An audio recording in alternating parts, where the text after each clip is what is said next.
Boa noite. Mas veja só, o do aluguel e o das instalações nem sempre adequadas dos apartamentos existentes. Eles se cotizaram, construíram um prédio de 7 andares no bairro do Sumarezinho. A ideia de se construir um prédio comunitariamente nasceu em 1981 a partir de reuniões iguais a esta. No princípio eram 3 amigos com uma ideia comum, nascida de suas experiências profissionais. No grupo estavam um sociólogo, um arquiteto e um economista. O mais difícil foi encontrar o terreno. Demorou 1 ano. A construção só começou no ano seguinte, em 1983. E o prédio só ficou pronto em 1985.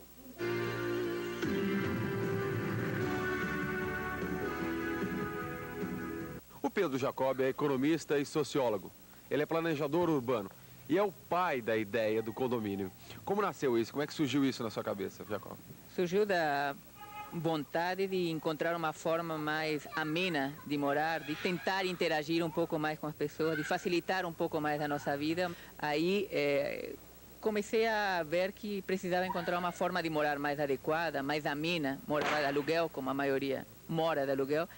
E, de repente, comecei a conversar com amigos arquitetos e procurar formas, não? Aí conversamos e começamos a procurar terreno, começamos a pensar na forma de condomínio e nos falaram desse programa condomínio que existe no BNH e começamos a procurar terreno. Nós tínhamos que encontrar um terreno adequado, né, para o número de pessoas que estavam dispostas a construir suas unidades, né. O terreno, já nessa faixa, ele se torna mais difícil, ele é objeto de muita concorrência das construtoras e tudo mais. Quer dizer, então, quem não é do ramo sofre bastante. Foi difícil acertar a disponibilidade financeira das pessoas que estavam comprando com a parte do projeto, com a arquitetura, com o prédio em si? Foi difícil porque a disponibilidade era menor do que a expectativa que as pessoas tinham em termos de espaço que eles gostariam de ter para sua casa. Então a gente fez um projeto com uma área inicial menor do que a expectativa final das pessoas e que, por outro lado, permitisse uma ampliação futura. O projeto inicial são 3 quartos só. Mas dá para fazer até 5 quartos, por exemplo? Dá para fazer até 5 quartos. As principais dificuldades foram as seguintes: como havia uma ideia de comunidade embutida e de solidariedade embutida, houve muito voluntarismo e muito amadorismo nas relações entre os condôminos e principalmente entre os condôminos e a construtora. Falta de experiência.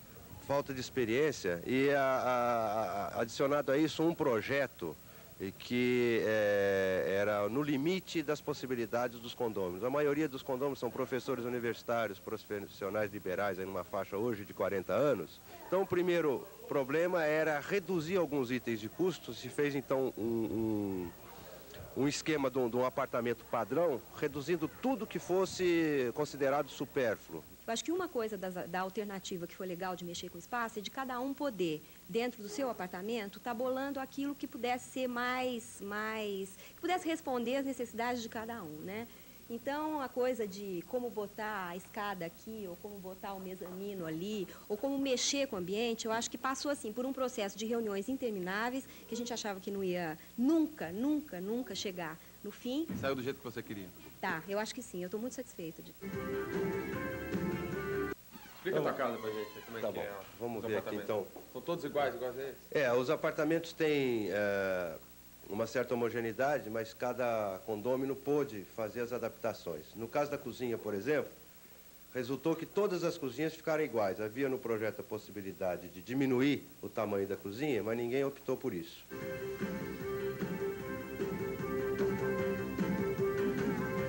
Bom, aqui, como vocês veem, tem 2 alternativas de escada, colocação no meio e lá no canto. Como o pé direito da sala é duplo na parte que está sendo mostrada agora, a possibilidade de fazer aquele mezanino lá.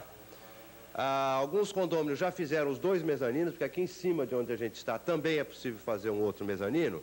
E outros, inclusive, fecharam, transformando esse apartamento de 3 dormitórios em 5 dormitórios.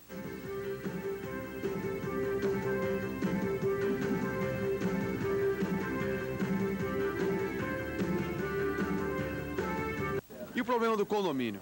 Bom, o problema do condomínio é o seguinte: logo depois que mudamos, se constatou que, por serem apenas 14 unidades, existem certos custos fixos que fazem com que o condomínio seja hoje relativamente alto, se a gente comparar com outros prédios. Então, também para novas experiências, é bom talvez ampliar um pouco o número de condôminos, fazer um número maior de unidades que diluam o custo fixo e tornem o condomínio aqui realmente está acima de um salário mínimo e meio, o condomínio corrente normal.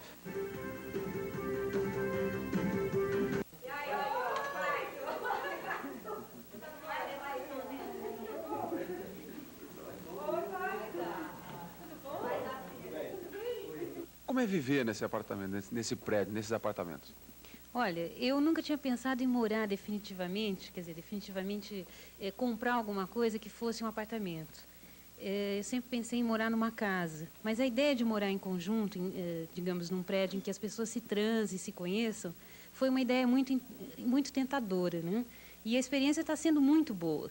A gente tem uma menina só, por exemplo, e a questão de ter companhia para brincar já está resolvida. Uma coisa que alivia o cotidiano na cidade grande, que é uma coisa muito complicada, né? Quer dizer, a gente corre muito, tem uma vida muito ocupada, e essa vida aqui com pessoas amigas é uma coisa que deixa muito mais agradável, mais suave.